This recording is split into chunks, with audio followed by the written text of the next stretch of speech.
Le Canada détient un quart de toute l'eau douce du monde. Et à lui seul, le Québec possède 3 de toute l'eau renouvelable sur Terre.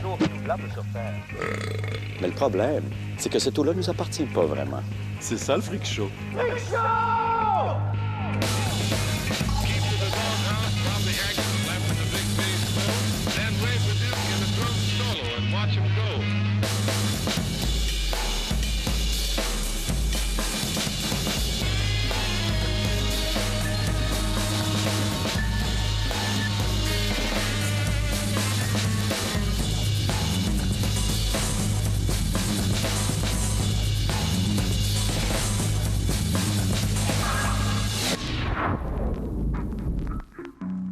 OK. On joue encore à combien ça prend de litres d'eau pour faire quelque chose. Excuse-moi. Ça, c'est l'alcool, bouteille d'alcool. Ça, c'est... OK, alors ça prend 100 litres d'eau pour faire 1 litre d'alcool. OK, passe-moi encore autre chose. Ça peut... Qu'est-ce que c'est, ça? Qu'est-ce que c'est, ça? Eh!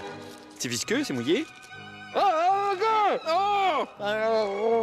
Un burger, ça prend 5030 litres d'eau pour faire un burger. Passe-moi une autre. OK. Ça, c'est une auto. Ah! Une auto. Une auto, ça prend 200 000 litres d'eau. 120 000 litres d'eau. Pour faire donc un dernier, là, parce que je commence à être tanné, là, puis j'ai pas fini ma bouchée. Ça, c'est... Non, mais ça, c'est une bouteille d'eau. C'est une... Pour fabriquer un... Enfin, pas pour fabriquer. Pour embouteiller 1 litre d'eau, ça prend 1,2 litres d'eau. Moi aussi, je suis content. C'est de l'eau de source, ça? C'est de l'eau de source? C'est pas bon?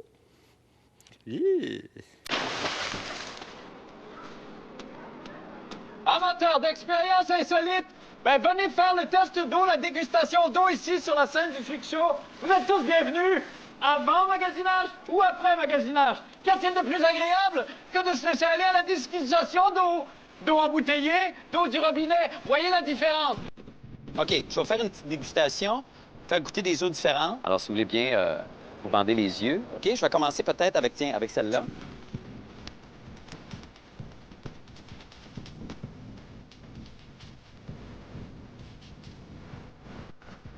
Elle est très bonne. Ouais, moi, la pas derrière-goût. Comme papa. Ah, comme papa. C'est pas vraiment de saveur. Il n'y a pas de saveur. Non. Ça me prend pas, là. Parfait. Je vais faire goûter celle-ci maintenant.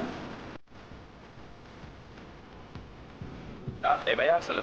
Ah, vous l'avez trouvé meilleure. Ouais, ça, c'est l'eau de ta mère. Êtes-vous correct? Voulez-vous vous étendre? Moi, le produit chimique, peut-être. Ou, OK. C'est beau, une bouche qui boit. Il y a quelque chose comme ça dans la vie que j'aime beaucoup regarder. Je pense que ça, c'est pas une eau filtrée. Ben, vous êtes très habile de la bouche, madame, parce que c'est de l'eau de la ville, c'est de l'eau du robinet. Ouais. Effectivement. Eh bonne, l'eau de la ville. Ben, absolument. Aquafina, c'est Pepsi. C'est de l'eau qu'ils prennent du robinet puis qu'ils mettent dans des bouteilles puis qu'ils nous vendent. Ah ouais. Toujours penseur, ouais. Non! C'est la vraie étiquette qu'il y a là. Eau de la canalisation publique de Mississauga, en Ontario. Ça veut dire que c'est une eau. Finalement, c'est l'eau du robinet. Mais filtrée. Mais filtrée. Exactement. En radeau, en pédalo, navigue nos intellos. Un côté contre, l'autre pour, il nous amène faire un tour. Moi, je pense vraiment que l'eau embouteillée est une coche en haut de l'eau d'aqueduc, comme je disais, dû à la qualité, la constance. La qualité, c'est une eau qui n'est pas traitée, c'est une eau qui va être filtrée, ozonée par mesure de précaution et directement en bouteille. Donc, on parle d'un réseau très court d'aqueduc et de tuyauterie. Tandis que si on regarde l'eau de ville, on parle d'une eau qui va passer des kilomètres dans de la tuyauterie, de la vieille tuyauterie, parce que c'est pas tous des systèmes neufs. Pour une usine d'embouteillage d'eau, si on vide notre ressource dans 2 mois, dans 2 ans, dans 10 ans, on n'a plus rien à vendre, on n'a plus rien à embouteiller. Donc, c'est important pour nous de bien la gérer, notre ressource, parce que non seulement c'est le gagne-pain et le profit des propriétaires, mais c'est aussi le gagne-pain pour nous d'une quarantaine d'employés qui y vivent présentement et qui vont y vivre à long terme. On a besoin de l'eau pour survivre, c'est certain, c'est la base première de la vie. Mais moi, j'aime autant payer quelques sous pour m'assurer d'une bonne bouteille d'eau, d'une bonne qualité, que de boire dans un réseau bien inutile. Moi, je pense, comme message qu'on aimerait donner au niveau d'eau secours, c'est que ce serait le temps qu'on se réveille au niveau du commerce de l'eau embouteillée. laisser exploiter une ressource comme celle-là gratuitement, sans aucun retour pour la société, pour les citoyens, ça ne fait aucun sens. Si vous regardez le pétrole actuellement, est-ce qu'il y a des pays qui exploitent le pétrole, par exemple, comme les Émirats arabes unis, qui laissent sortir leur pétrole gratuitement? Non. Et nous, l'eau, qui est une richesse naturelle encore plus importante, le pétrole, disons-le, essentiel à la vie, ça fait banal, mais c'est vrai, on la laisse sortir du Québec gratuitement. C'est un marché actuellement de 35 milliards de dollars par année. C'est pas des pinottes, c'est de la grosse argent. Il faut comprendre que l'eau embouteillée est 2000 fois plus chère que l'eau du robinet. Donc, c'est un produit de luxe pour les Québécois. Donc, si on veut se le payer, ça va, mais il faut qu'on puisse avoir accès à une eau de bonne qualité gratuitement parce que c'est essentiel à la vie puis à la santé. Hey!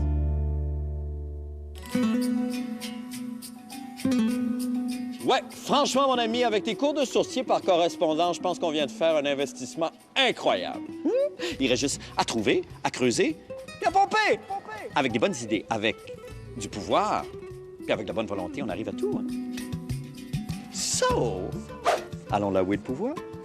Bonjour. Bonjour. C'est un petit projet comme ça pour nationaliser l'eau. Merci de nous encourager. C'est un projet de nationalisation de l'eau du nom d'Aqua-Québec. On s'en va rencontrer nos ministres et députés, je vous en prie.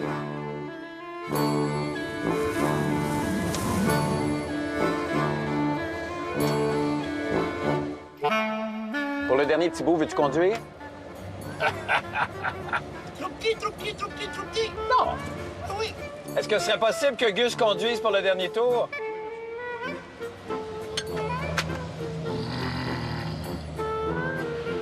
Il fallait y penser. Le Freak Show l'a réalisé. Nous allons faire jaillir des millions d'aquadollars en proposant de transformer le Québec en superpuissance de l'eau à l'Assemblée nationale. Bienvenue, bonjour. Merci infiniment d'être là. Bonjour. Prenez place. Prenez place où vous voulez, vous vous sentez bien. Je sais que ça hypothèque quand même un temps précieux pour vous. On pense pertinemment que le Québec est prêt à nationaliser son eau. Très rapidement, l'idée de départ est très simple, dans le fond, c'est d'installer des pipelines, une quinzaine de pipelines, dans les sous-sols du Québec pour aller vraiment puiser l'eau et la transporter par pipeline vers les régions plus peuplées, puis commercialiser nous-mêmes notre eau, bien, ça serait déjà bien. On pourrait faire comme une espèce de société des alcools de l'eau ou un Hydro-Québec de l'eau, puis garder l'argent ici, puis peut-être régler une partie de nos problèmes d'éducation, de santé, avec... enfin, je sais pas. Moi, ça me pose un problème d'éthique. Si on avait un problème, je dirais, de santé, Ça, un problème avec un pays africain qui a besoin d'eau, est-ce que moi, je vais vendre à plus pauvre que moi de l'eau qui est nécessaire pour la vie? Ah ben non. Alors, on a des problèmes d'éthique à régler, d'une part. D'autre part, je voyais votre réseau de pipeline là, sur votre tableau. Bon, ça, c'est très aléatoire, le réseau. J'ai bien compris que vous auriez à traiter d'une mésentente avec les Autochtones. Et puis, Oui, il y a tout ça. Les braves seraient remis en question. Mettons qu'il y a des petites problématiques qui ont été escamotées un petit peu à la va-vite là-dessus, là, je comprends. On va passer la parole à mon collègue du Lac-Saint-Jean, critique officiel de l'opposition. L'eau du bain et de la douche, qui est une eau pas si sale que ça, pourquoi pas la recycler, la filtrer, la recycler et la réutiliser pour les toilettes? C'est 40 % de l'eau qui va pour le bain et la douche et 40 % qui va pour la toilette. C'est une aberration. Partager le temps de parole aussi. Oui! Moi, je pense que votre idée est très bonne. C'est moi, nationaliser l'eau, je suis pas trop en faveur de ça. Parce qu'on voit tout ce que les gouvernements ont nationalisé, ça a toujours eu de la difficulté à prendre. Il y a eu l'Hydro-Québec. Mais c'est que quand tu dis nationaliser, tu t'embarques d'un système de fonctionnaires que ça finit plus. Au retour, on poursuit ce rafraîchissant débat.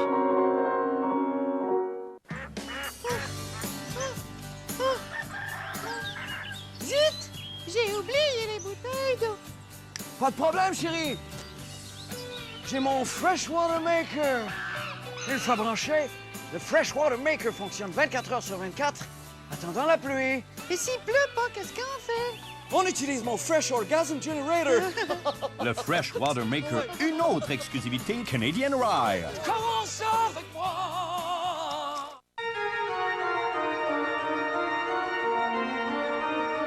Aqua-Québec, un projet bien de chez nous permettra enfin de garder nos ressources adipeuses et aqueuses chez nous. Vive Aqua-Québec! Vive Aqua-Québec, libre! J'entends un vent de contestation. Ta gueule! Merci!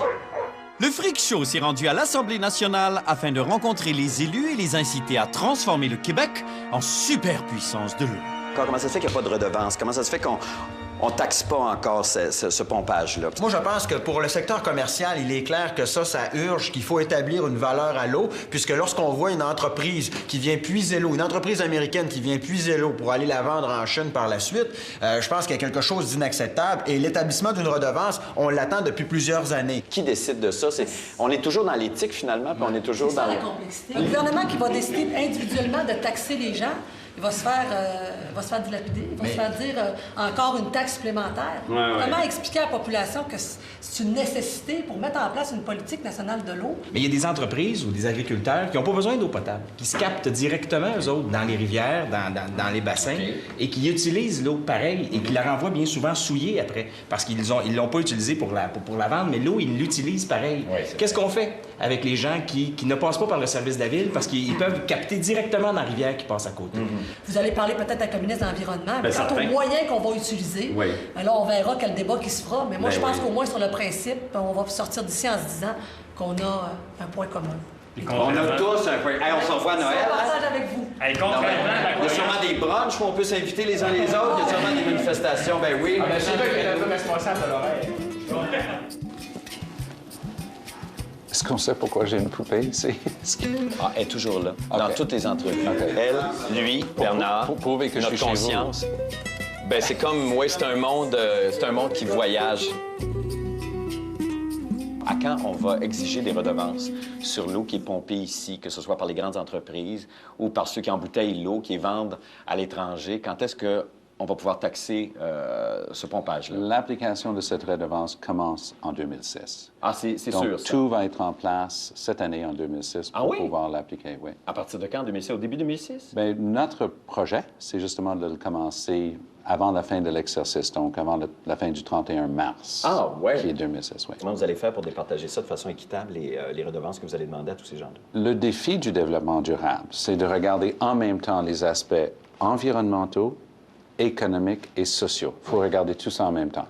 Il y a des gens qui nous disent, bien, mettez une redevance sur l'eau que l'on puise et qu'on exporte, mais seulement ça. Oui. Mais on a vu que Esker est resté fermé pendant longtemps. C'était la propriété de Parmalat qui a connu des difficultés financières. Un peu. Mais, beaucoup. Mais ça a pris longtemps avant que ça redémarre. Donc, il faut que ce soit sur une base d'affaires. Il faut que ce soit quelque chose qui peut leur rapporter. Sinon, une activité économique risque de fermer. Donc, il ne faut pas ambitionner. Il ne faut pas croire que l'on peut ajouter une redevance outranceuse, sinon on est en train d'affecter l'aspect économique. Sauf que, je m'en cache pas, c'est le fait dont j'ai déjà eu l'occasion de parler publiquement. Pour ce qui est de l'utilisation résidentielle, je me bute à des habitudes de vie au Québec qui sont centenaires. Les gens n'ont jamais eu l'habitude de payer pour leur eau dans beaucoup de municipalités au Québec. Si vous êtes dans la ville de Montréal, vous avez deux maisons d'une valeur identique côte à côte.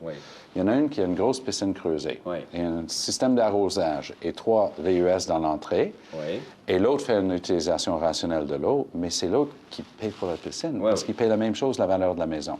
Il y a une chose qui est sûre, c'est que si je m'aperçois qu'il y a des failles dans ce système-là, notamment en termes de contrôle de ressources ou du respect de la nappe phréatique, je n'hésiterai pas de proposer la nationalisation. Sauf que je n'ai jamais eu la preuve concluante que c'était la meilleure solution. Ouais. D'ailleurs, la Québécoise des eaux était le nom que nous, on avait inventé ici. Ça. Nous, on a autre chose. On a Aqua-Québec. Working title for working title. Moi, j'aimais bien la Québécoise des eaux. Oui.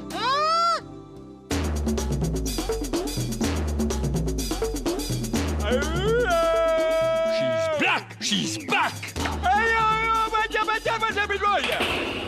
Bonjour, mes petits boboulos. Aujourd'hui, Mamadou va vous conter l'histoire d'un pays magique où l'eau coule à flot et où tout le monde peut se désaltérer gratuitement. Le Québec! Là-bas, au Québec, pas besoin que ta maman marche 100 km avec un bidon sur la tête ou de sucer des cailloux pour étancher ta soif. Non, non! N'importe qui peut fouler le sol à la recherche du précieux liquide. C'est pourquoi tout le monde se presse d'embouteiller l'eau avant qu'elle ne disparaisse. Et pour pouvoir capter de l'eau, tu dois d'abord faire appel à Monsieur Bâton. Monsieur Bâton qui trouvera l'endroit exact où tu pourras creuser pour trouver de l'eau. Les enfants, dites bonjour à Monsieur Bâton. Ah ouais? Après, tu demandes à Madame Belle de creuser un trou. Madame Belle, venez m'aider. Madame Belle, dites bonjour aux enfants. Papalou, trip fort. Le gouvernement, lui, te charge entre 1 500 et 4 000 $, soit l'équivalent du salaire annuel de tous les habitants de ton village. C'est beaucoup pour toi. Mais si tu ne goûtes dans un océan de profit pour une grosse corporation comme Danone... Oh! Danone! Danone! Madame Pelle dit bonjour aux enfants. Voilà qui est fait. Une fois la source trouvée, tu demandes à un hydrologue de te faire un rapport d'analyse sur la qualité de ton eau. En Afrique, la seule analyse que fait l'hydrologue pour savoir si l'eau est potable, c'est d'y tremper son doigt. Mais au Québec, les analyses sont plus complexes et plus longues à réaliser. Le travail de l'hydrologue peut coûter entre 10 000 et 100 000 $. Ce rapport servira à convaincre le gouvernement de t'offrir le droit de captage qui te permettra de faire le plein d'eau et de profit. Encore. Vous savez, mon petit bouboulou, que l'eau est un marché de milliards de dollars US. Si tu avais de l'argent, tu pourrais aller au Québec chercher toi aussi de l'eau qui te permettrait de boire, mais étancher la soif de profit est plus importante qu'étancher la tienne.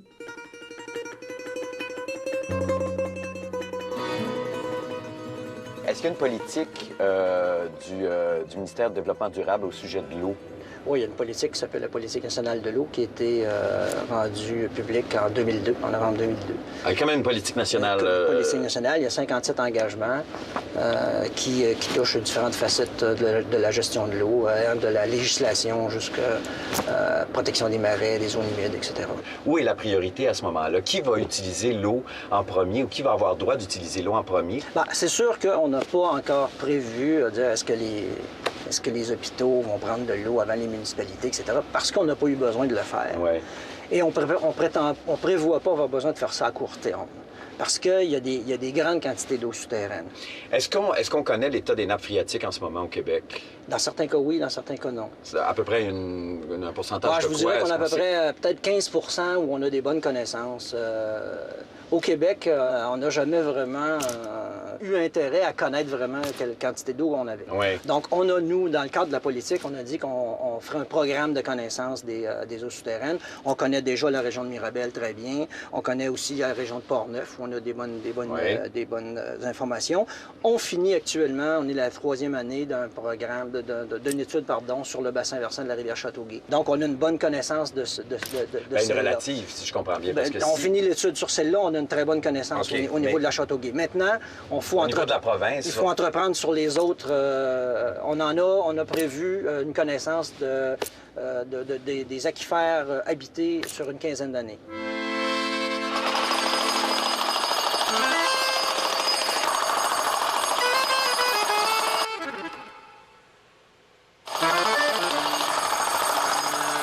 Nos voisins du Sud aiment l'eau.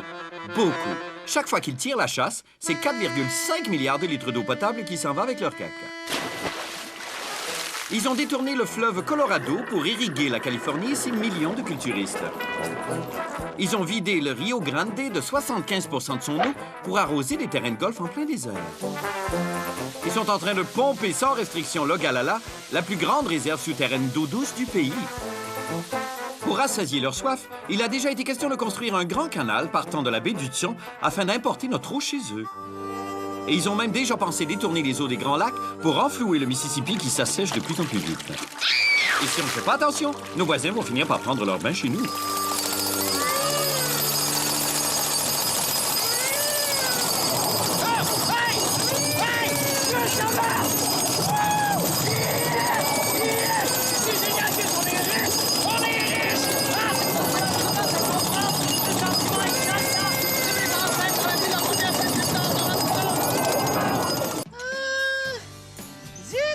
J'ai encore oublié les bouteilles, là. Oh, pas de problème. J'ai mon Fresh Water Maker en poudre. Pour obtenir de l'eau, il suffit de réhydrater le sac d'eau en poudre avec de l'eau et le tour est joué. Oh! Le Fresh Water Maker en poudre, une autre exclusivité de Canadian Rye. Commence avec moi!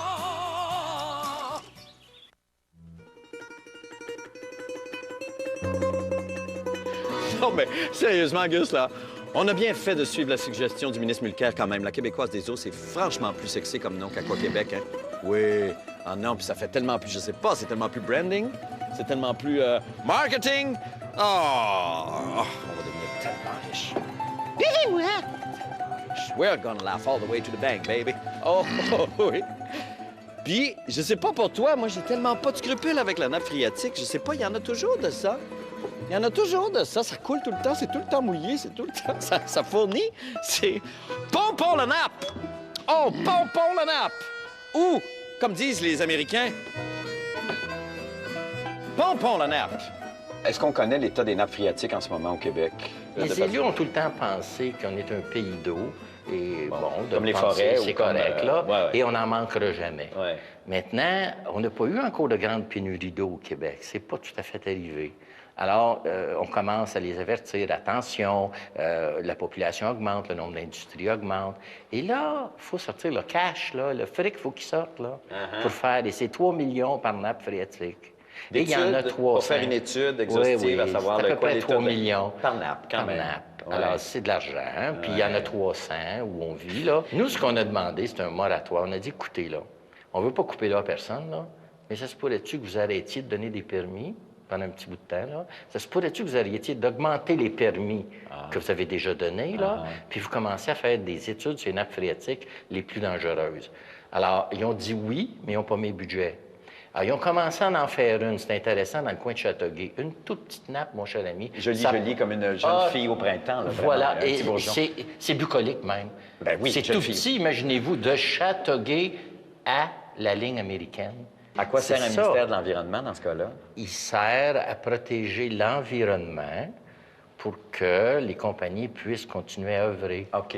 Et pas protéger l'environnement pour que nos enfants et nous-mêmes vivions plus en santé. OK.